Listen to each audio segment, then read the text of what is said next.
So, Forest will travel to Crystal Palace this weekend. I don't know, everyone's calling it El Clasico, the Sir John Text the derby. I don't know, but we had to do this preview with D. Welcome to the preview.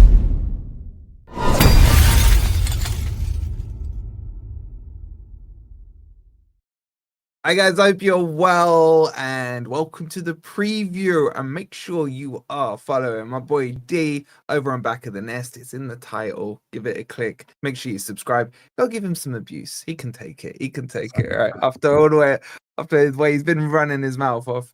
How are you, Bruno? It's good to catch up. Yeah, it's good, man. It's good. Good to be here. Of course, I feel like I'm in just like enemy territory right now. Behind enemy lines, because Forest fans don't like me clearly. So I mean, it's get in line, bro. Get in line. They don't like me either. Oh, okay, fair enough. But I don't think even the ones that like you don't like me as well. So I think the whole fan base don't like me. But yeah, life's good. It's just the Eze stuff. His timing of it is a bit weird, and Glasner's not happy, and this and that. But apart from that, we're still unbeaten in our last 11 games or so, or 8 games. I can't even remember. So yeah, all good, man. It's good, bro. Like, yeah, I saw your game time of recording this yesterday against Frankenstein. Oh, you saw it? Absolutely dominated them. How you didn't score more goals, I'll never know. But I kind of did look at it and think, I don't want to really say it, but like maybe with an Eze in there, he could have found that little magic and unlocked it a bit. But you created loads of good chances, man. But it's still tight at 1-0. Yeah, I'll be honest. Yesterday's performance, despite dominating, it was not enough. And that's why the last 24 hours has been crazy with a lot of Palace fans getting on to see Parish now.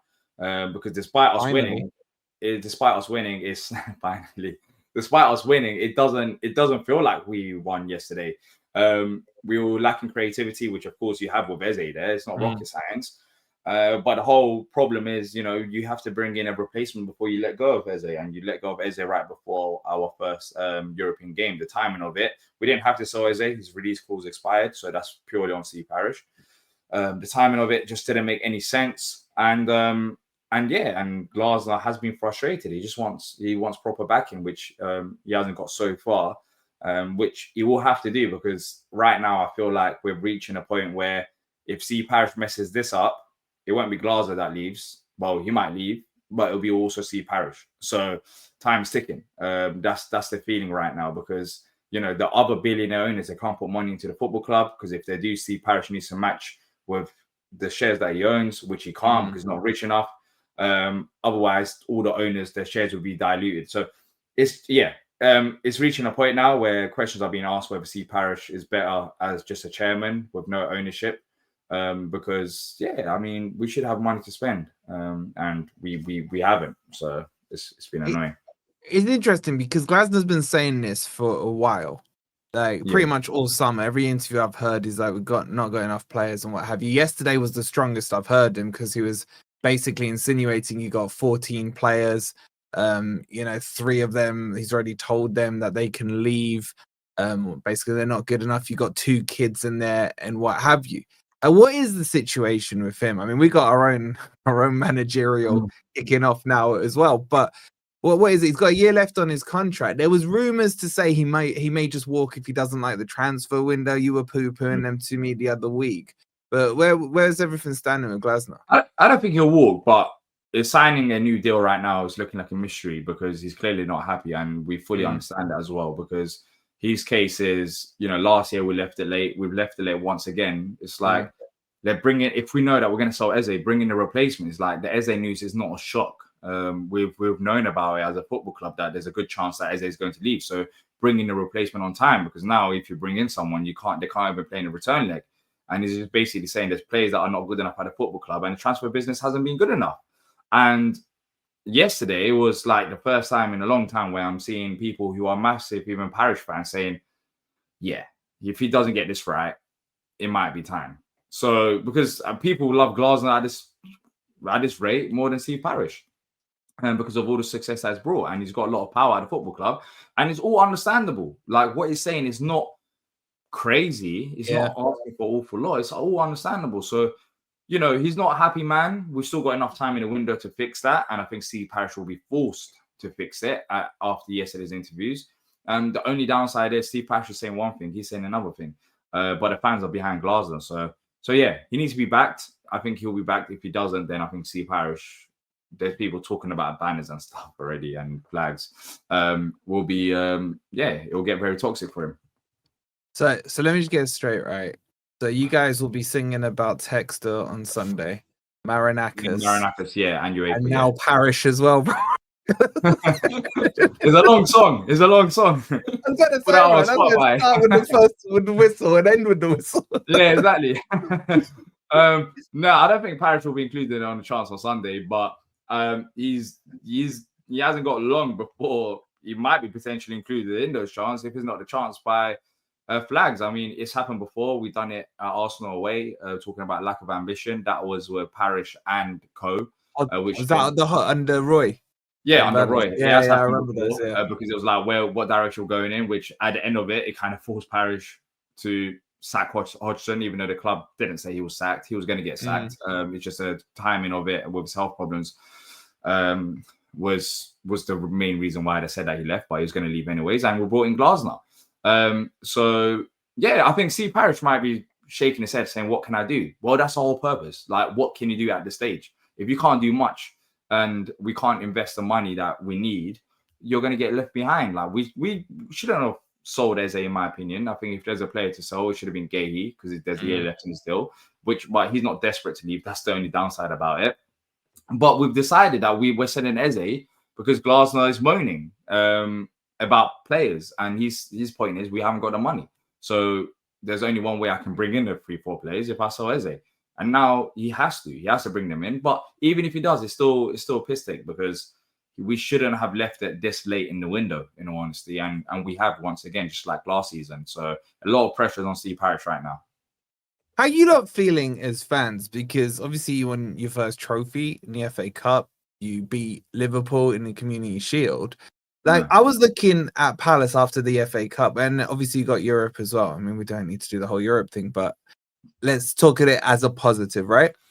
I was looking at Palace this summer thinking this club is now on that tilt, that balance tilt. Yeah. Like, if you were to have pushed and had a big summer and had some investment in from Parish and kept, your Eze's, your Gaheys, I mean, we still don't know for sure he's staying, and then brought in a little bit of sprinkling with Glasner, who's a brilliant manager, bro. Like, I think he's one of the best in the league.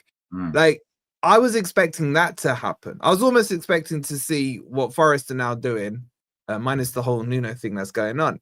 But signing, because even early doors, we were signing up our key kind of assets. Murillo signed, Sell signed, Gibbs White eventually signed, so on and so forth. But why hasn't that happened? Like, were you expecting that as well? Just that kick on, build on that FA Cup and then kick on further? Yeah, there's no excuse. I mean, if you want to take risks, it's under this manager. He's literally proven himself. So it's the perfect time to kick on. But it just seems like the club wants to be self-sustainable in terms of you sell a player, you bring in 2-3 players. And it's not, I mean, it's worked so far. We sold Elise last year and we managed to bring in a few reinforcements, and then we managed to win the FA Cup Community Shield under Glasner. That's what I'm saying. The window's not shut yet. He will bring in players. Like, I know that as a fact. He will bring in players. It's just a timing of it. And, we've only spent £2 million, which is crazy. We spent way more in previous seasons, and it makes no sense for us to spend that much money in this year.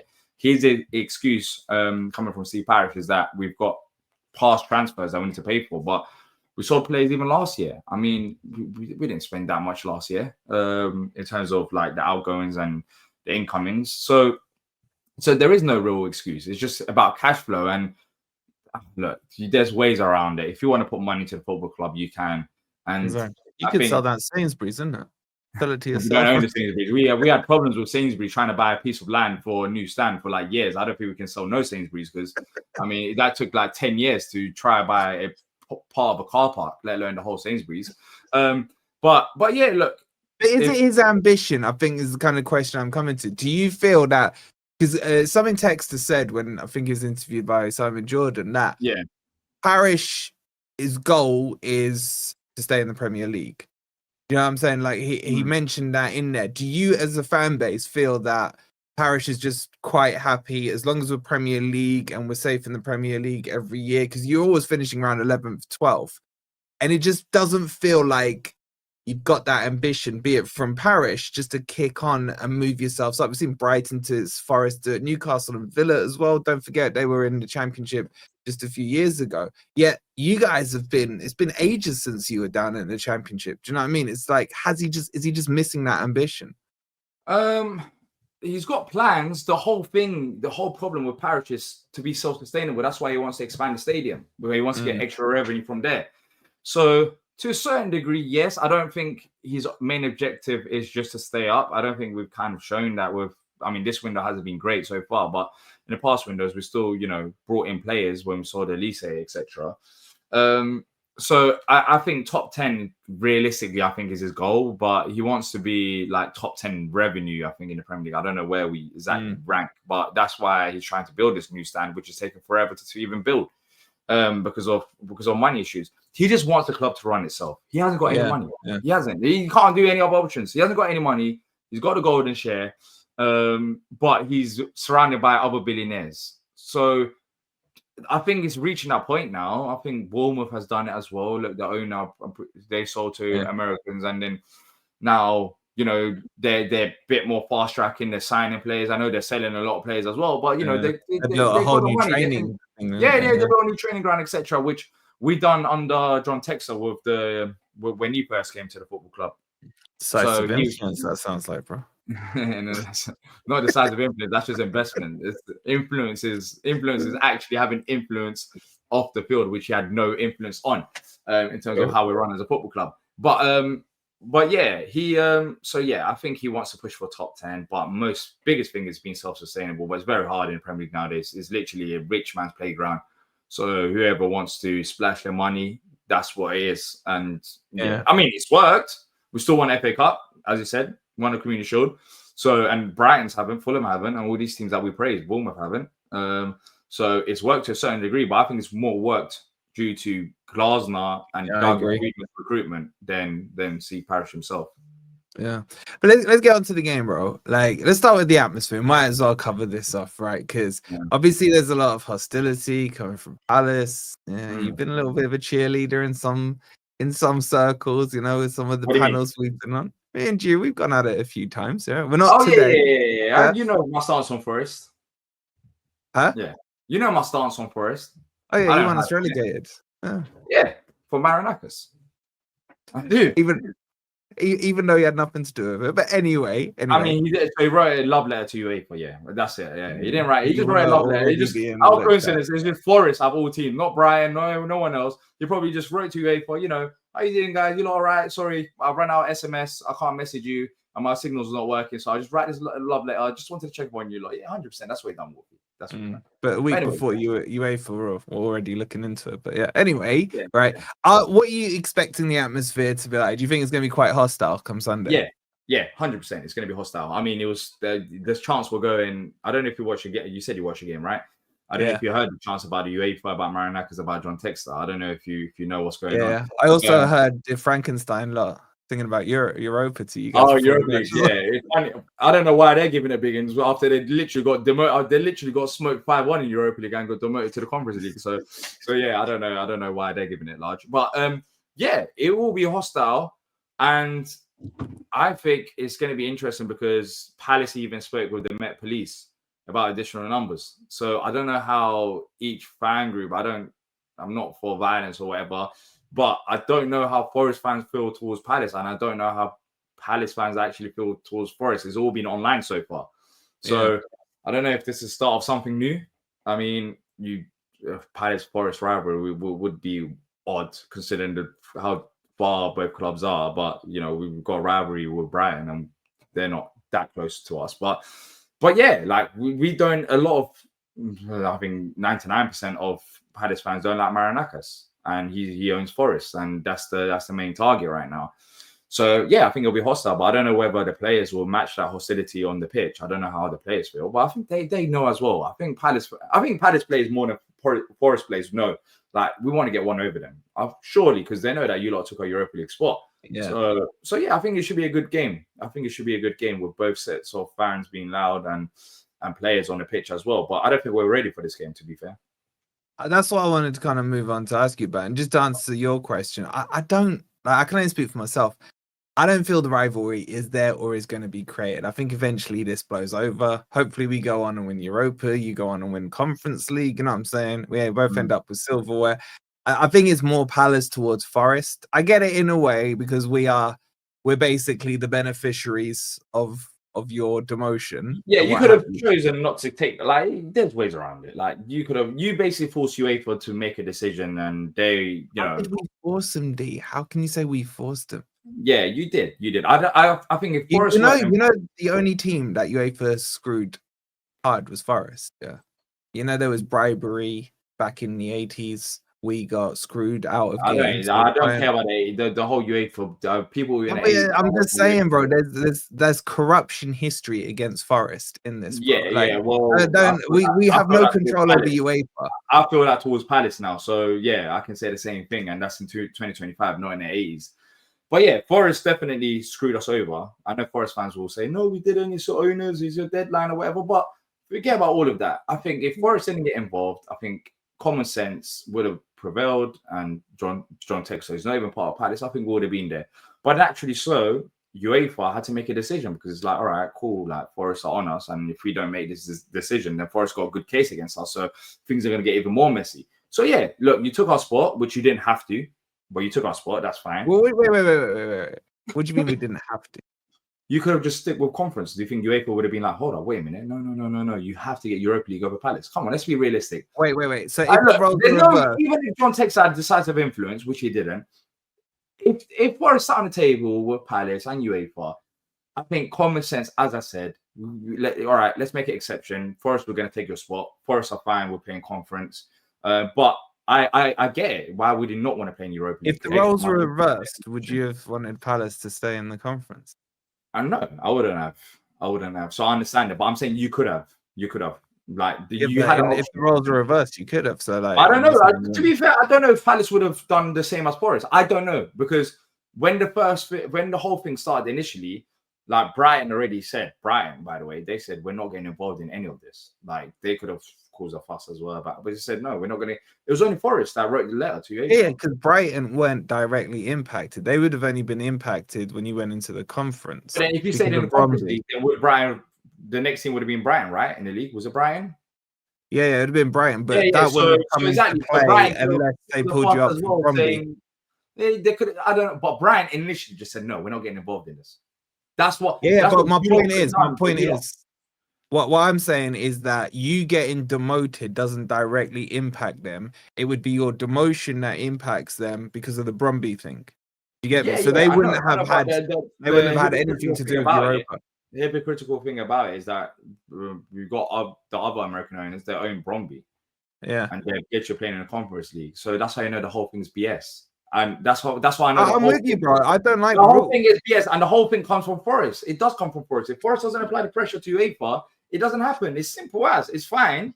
You can admit it, but you might not want to admit it. But that is the case. Like, if Forest didn't apply pressure as they did, then UEFA wouldn't have had to. I think a compromise would have been had. Like, but will you grant that a week or two before they were already looking into it before the letter? UEFA were already looking into it. But they said, you're not understanding. They could look into it, but eventually, when the decision was made, at that moment, John Textor doesn't have control over Palace. He has nothing over Palace, and he has no control over Lyon.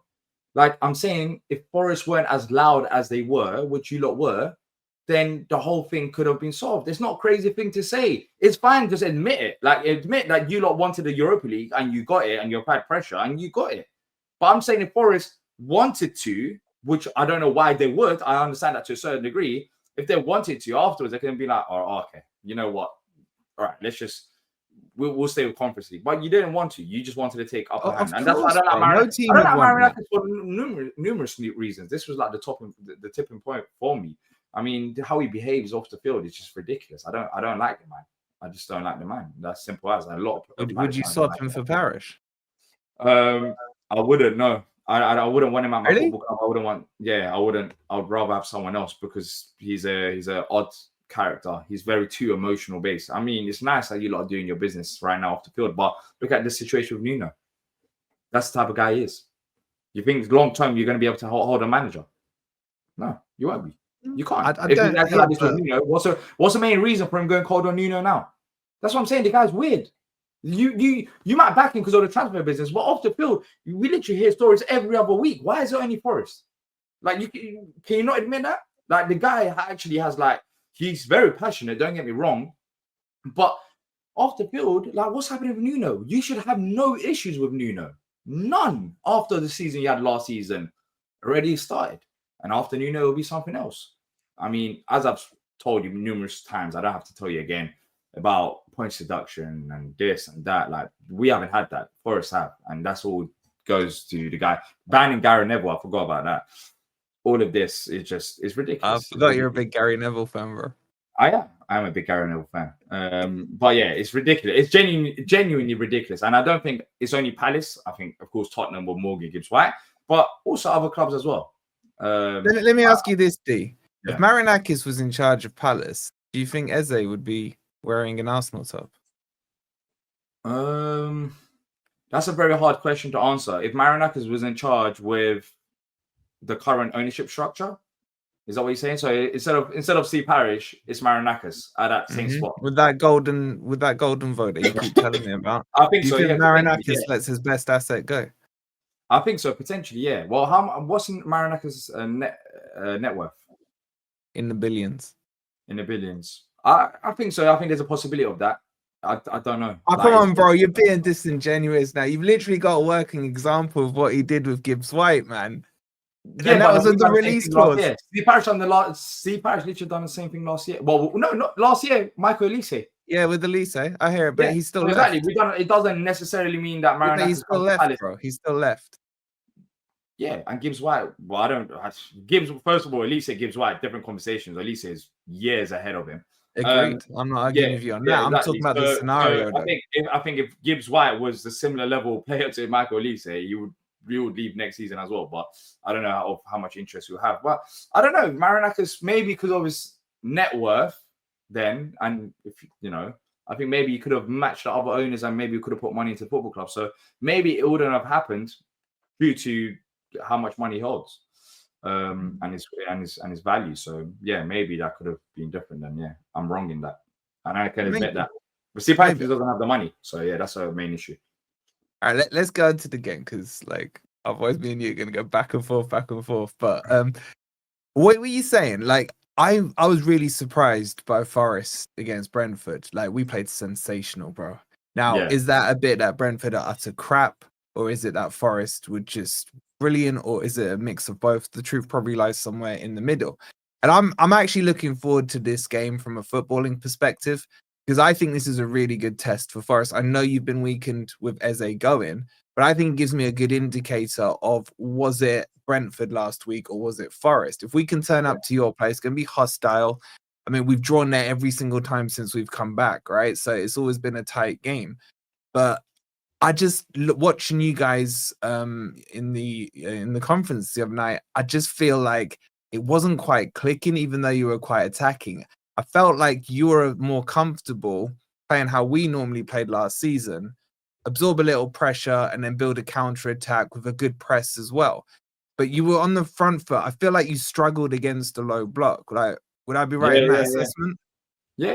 As I said, we lack the creativity. Even Glasner said that as well after the game, and it's no shock to me. I was thinking during the game, like Sarr is a very good player, but Sarr is good with spacing behind, because there's not that many defenders that can stop him with his speed and physical ability, like his strength. So against Fredrikstad, you don't have that because they're literally all sitting back. So he's not as effective, and Justin Devaney is not number 10. We need players that can pick up the ball and run a defense. So we're lacking creativity, and that's why we need to sign 2 players after letting Eze go, because like that, there's a bit more of an understanding why we let him go. If we get like for like in terms of 1 in, 1 out, then there was no reason to sell Eze, and I don't think that'll be the case. So yeah, I think this is a bad time for Palace to face Forest.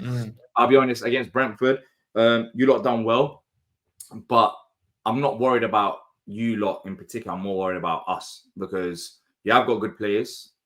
Nuno is well drilled, but I think Brentford are awful. I genuinely feel like they're awful.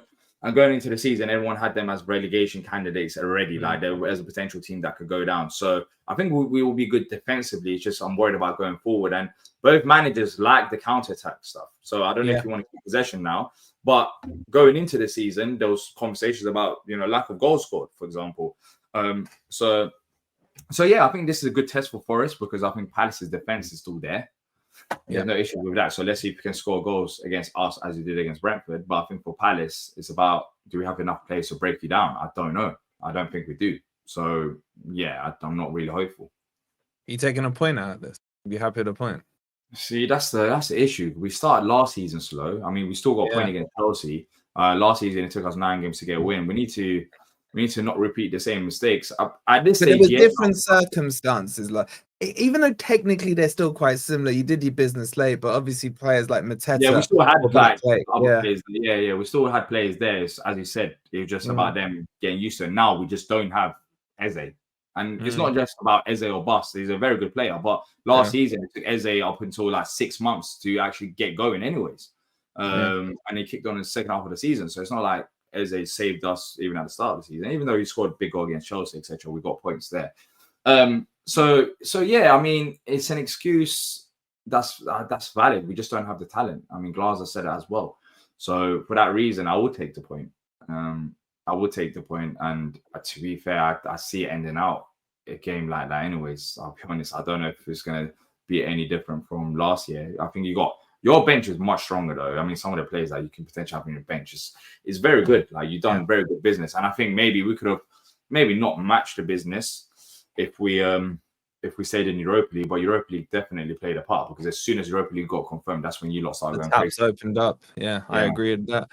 Yeah, I hear you, bro. It's like, I think maybe it feels like a draw, but maybe the strength of our bench now, because even if we play the same team that started last week, now you can add McAtee, Hutchinson, Calamuendo, Douglas Luiz. They're at least going to be on the bench, and that's already some options to really kind of change the game. So I hear that. I think it's a draw of Forest win out in the second half with the tactical changes as in the players we can bring out. You can. But I don't know if Nuno, as I said to you all along, I don't think Nuno deserves this right now from Marinakis, but I think there's a ceiling to Nuno anyways. But just odd timing. It's considering the season just started 1 game ago and he's already having problems. So yeah, I think Glasner is a better manager than Nuno. But I think it's more down to personnel. But that's the thing. If we maybe face you the weekend after, then it could have been a different scenario. Because I think by then we'll have 2 or 3 players. It's just the Eze timing is just stupid. Stupid, right? Before 2 games. Yeah, exactly. Yeah. Listen, bro, as always, it's been fun, right? As much as me and D will go back and forth, are we still mates off screen? Of course. Mates off screen, right? Of course, So it's just he just doesn't like me. He's jealous of us having Marinakis, guys. So make sure you go and subscribe to D's channel with the rest of the boys there on back of the nest. And anytime you're in his chat, just write the word Marinakis. He'll love you for it, right? And you get banned. Yeah, feel free. That's the one way to get a permanent ban. So listen. Guys, make sure you've liked, make sure you've subscribed. Go show them some love over there as well. We'll see you for the game tomorrow. Come on, you Reds.